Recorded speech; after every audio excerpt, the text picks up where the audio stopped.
कई खौफनाक हवेलियों भूतिया हवेली के किस्से अब तक आपने सुने होंगे, मगर ऐसी कोई हवेली नहीं थी जहां कोई रहता हो। इसलिए दास्तान कितनी सच है और कितनी झूठ, ये शक हमेशा बना रहता था। मगर आज जिस हवेली की कहानी हम आपको बता रहे हैं, वहां एक परिवार रहता है और साथ में रहती है रम्या, जिसे मरे 200 साल का वक्त गुजर चुका है। अगर वक्त के पन्नों का हिसाब लिया जाए तो दास्तान करीब 200 साल पुरानी है। उत्तर प्रदेश में एटा के पास एक हवेली है। वीरान नहीं, बाकायदा आबाद है, एक परिवार के लोगों से, मगर तबाह है एक रूह से। जी हाँ, इस हवेली में जिंदगी और मौत साथ साथ रहते हैं। अगर हादसों के मद्देनज़र फैसला लिया जाए तो यहाँ मौत जिंदगी पर बहुत भारी पड़ी है।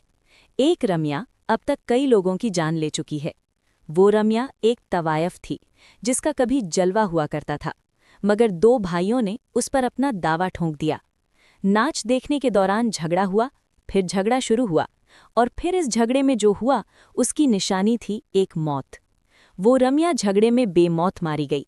ये किस्सा है 200 साल पहले का, लेकिन आज भी वो उसी हवेली में दिखती है, नाच गाने घुंघरुओं की आवाज के साथ। हवेली में लोग रहते हैं मगर खौफ के बीच। कई असमय मौतें हो चुकी हैं। कहानी की शुरुआत होती है एक दिन से। उस दिन सूरज को आखिरी सलाम पेश कर रहा था।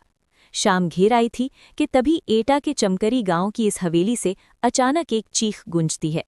आवाज किसी लड़की की है, कहती है, मुझे हवेली से मत निकालो, ये मेरा घर है, वरना मैं तुम सबको बर्बाद कर दूंगी। कोई कुछ समझे इससे पहले एक और चीख गूंजती है, मगर इस बार चीख में मौत की तकलीफ भी घुली हुई है। पानी पानी कराहने की आवाज के साथ कोई लड़की पानी मांगती है। ये वाकया कहीं और होता तो शायद कोई ना कोई तो मदद के लिए आ भी जाता, मगर इस गांव में हर कोई डर से सहम सा जाता है, क्योंकि पिछले कई दशकों से ऐसी चीखें इस हवेली से निकलती रही हैं और लोग कांपते हुए सुबह का इंतजार करते रहे हैं। इस हवेली के मालिक सत्येंद्र तोमर कहते हैं कि यहाँ पहले सब ठीक था, लेकिन धीरे धीरे ये दिक्कत बढ़ती ही गई। यहाँ घुंघरुओं की आवाज़ सुनाई देती थी, नाचने की आवाज़ें, इस तरह प्रॉब्लम क्रिएट होती रही। तांत्रिकों को बुलाया गया, कभी कभी आवाज़ें आती, आपको घर छोड़कर जाना पड़ेगा, ये मेरा घर है। इस तरह से हम लोगों को डर लगने लगा।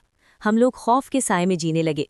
लेकिन सवाल ये था कि आखिर कौन है ये लड़की और इसका इस घर से क्या रिश्ता है? क्यों दिन ढलते ही इस हवेली के पास से होकर गुजरने वाले रास्तों पर कब्रिस्तान सा सन्नाटा पसर जाता है और एक अजीब अनमनी सी लड़की इस हवेली में भटकती दिखाई देती है। कभी झरोखे से झांकती तो कभी हवेली की छत से टकटकी लगाए दूर किसी मुसाफिर का इंतजार करती। जिसने उसे गौर से देखा है बताते हैं